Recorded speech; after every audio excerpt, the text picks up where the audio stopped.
Hello, Luke with BG Gear here. I kind of wanted to go over the difference between Sqwurel version 4 and 5.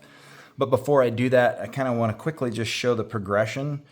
Version 1, which I thought I had rope twist handled and it made this big claim. Now it twisted the rope like crazy, so it got the name the Sqwurel, which I have to agree with. But it had the big hooks going on. And then we went into version 2. I reduced the ear here, I brought this hook down, I made some friction adjustments, attempted to try to deal with rope twist a little bit, was not very successful, slightly better. Version 3, we got even smaller, we shrunk down. I put a lot of time and effort into dealing with rope twist on this one and did not get rid of it, but greatly reduced it. It's way better. And at the same time, I kind of adjusted and played with friction settings, etc. Then we move into version 4. The big change there was I again was playing with friction settings, trying to slowly dial them in. And the friction changes from 2 to 4, they're there, but they're not substantial. The other thing I did with version 4 was I added in repeat wrenches. And I've got 4 different sizes, 11, 12, 13, and 14 millimeter. One of them is here, one of them is here. One is at this part of the tail, one's at this part of the tail. So depending on which size repeat you had, you'd be searching for where the wrench was. Then we're moving over to version 5, which let's now go into version 4 and 5, just comparing directly. And I'm going to rotate them because I'm more used to just looking at them this way. So as far as size goes, version 5 is overall smaller than version 4. What you'll find is the actual height is about the same. It's almost identical. The length, this is version 4 on the bottom, 5 on the top. You'll notice that version 4 is longer. So overall, version 4 is larger, version 5 is smaller. What might make it look a little larger, it's not the overall footprint. This portion of the tail was pulled down a little bit, and I'm going to come back to why that was.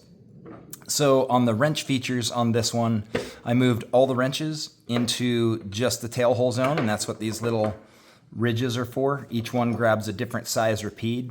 So now you just place the tail over the repeat, fit it onto your repeat, and use it. You'll want to use it in this direction. That's the way it's strong. The other way it's not. I would like to remind that this is aluminum. It's not going to function like a true wrench. If you go putting this on like a bolted hanger somewhere and you're trying to undo something or tighten it down really strong, you will bend the aluminum. This is just for if the repeat is a little bit tighter than hand, it's rusted shut a little bit. But if you get aggressive with it, it's aluminum. There's nothing you can do about that. It will kind of tweak. The other stuff that I did on version 5, moving from version 4, is I adjusted the Behemoth tab, and then I made a lot of improvements on the friction, and there's a lot going on there, so I'm going to save that for right after I talk about the Behemoth tab. So I'm going to move these aside for right now. This is not going to be a thing where I'm running ropes through it and showing you how it works. But in this particular case, ropes are helpful so you can visualize. This is version 4. This is version 5. Notice the pronounced Behemoth tab, a little bit of a Behemoth tab. So if you tried to run the rope under the Behemoth tab on 4, it held and it worked. I just didn't feel super comfortable with it always staying there, so I did not recommend in the instructions to rig it like this. The instructions said you had to go to the effort of actually pulling this around the tail to get into your Behemoth mode. And what I found was this was super close enough to what I wanted. So on version 5, I put effort into not only just extending the Behemoth tab, but shaping it with this little curve so it retains the rope really well. To go into Behemoth mode, you no longer need to go over the tail. If you do your pre-rig and you happen to want to go into higher friction, you just throw it under. I have found this helpful when I get on a rappel. At least this was with version 4. I have not had this experience with 5, and you'll see why in a moment. But with version 4, if I wished I had added a level of friction as a pre-rig, but forgot to, all I needed was a tiny little ledge to stand up on to create like a couple inches of slack. So all I had to do is pull this under the Behemoth tab. So the same thing now applies with version 5, but that's the normal rig. You no longer need to go over the tail. So we're kind of done with ropes here. I just want to talk about the changes that I had made. So again, we got version 4 and 5. I'm going to get rid of 4. That's not what we're talking about. Version 5. Actually, we will have it because this will be helpful. So with smaller people that are 100 to 120 pounds-ish, every one of them I talked to, they never really used the rope when it was rigged in. Actually, I'm going to bring in a rope one more time. I don't need to hook a carabiner in or anything.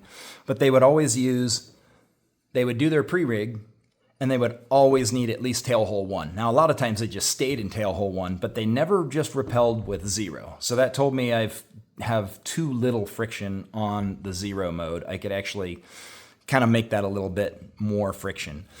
Along with that, all of my heavy users, people that are like 220, 230 pounds wearing a big heavy pack, they're telling me that they would rig with the Behemoth tab exclusively. They would never start without it just because they weigh enough that that's what they required.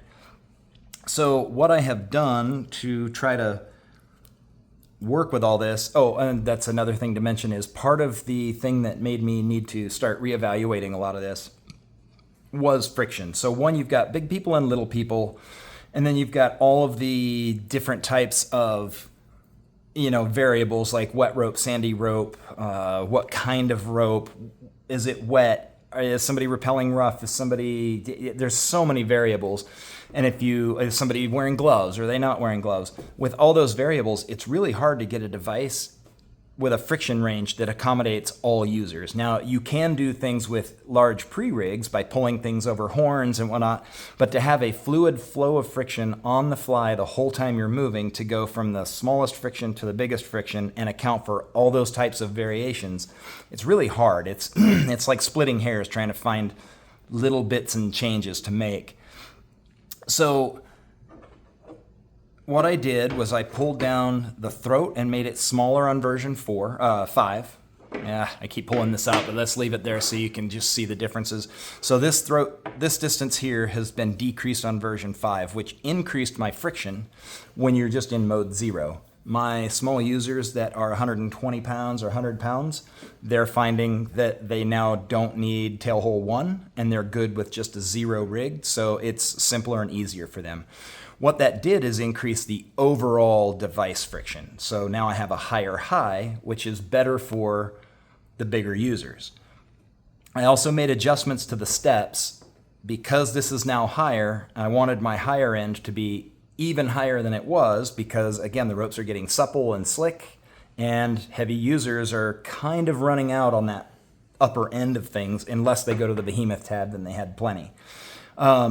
So by adjusting these so I have more friction for them, now I'm accommodating heavy users and light users all in one go, and I'm trying to keep these adjustments so they're in increments that feel natural. I can obviously just make each one of these greater of a friction change so I get a lot on the far end, but then you're going to find yourself more often than not having one tail hole being too little friction and one being too much friction. So there is a balancing act there.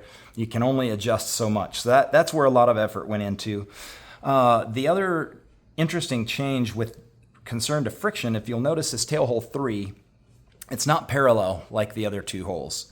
It is V-shaped. And some people may look at that and say, oh, you made it longer because you pivoted the tail out. No, it's actually the reverse. They started parallel, and I pulled this bottom part of the tail in. And what that accomplishes is when the rope is running through that tail hole, when you come out here into this zone, you have a wider zone, so you don't have as much friction, which this is the normal friction mode, like would be comparative to this, to version 4. And then if you need more, you can just migrate your hand down here. And now as the rope travels there, you get this smaller V.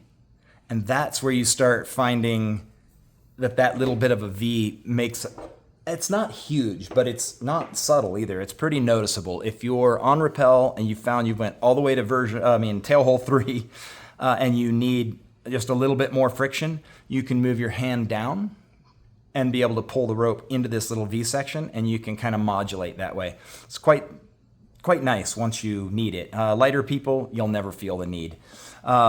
What I've got now with my 220-pound users with big packs, they are now saying they never need Behemoth mode. So they simply rig like normal, ramp up the friction until they need it, and this is working for all the ropes they're using. If you happen to get like a super supple, super skinny rope and you're like carrying 2 people, or you got a heavy pack, any reason that you might want more than the average amount of friction, then you still have the Behemoth tab. And again, all you have to do is just pop it over. So those are the friction changes. The other thing that I did was I stopped carrying about 11 millimeter ropes. I did not make the device handle overall smaller to accommodate small rope sizes. No, that's not how it worked. Somebody had that impression from reading the instructions. What I've done is just stopped caring about trying to get 11 millimeter ropes into the tail holes. And what that did is allowed me to pull these in just a little bit closer, which means every one of these now retains the rope even more than the previous version. So version 4 was dialed in pretty good. You had to work to get them out. This one you have to work even more. And the predominant one, as you can see, is this little hook kind of round on tail hole 1. I was able to make that retain the rope really well. So I think that covers all the basic changes that are there. It's roughly a little bit smaller. It offers better friction range, both for light people and heavy people. You don't need the Behemoth tab. I'm sure there's going to be cases where somebody wants it, but as a general rule, you won't need it anymore. All the wrenches are easier to find and use now. And overall, it's just a little bit smaller. It's shorter. The height itself is the same. So those are your differences, version 4, version 5.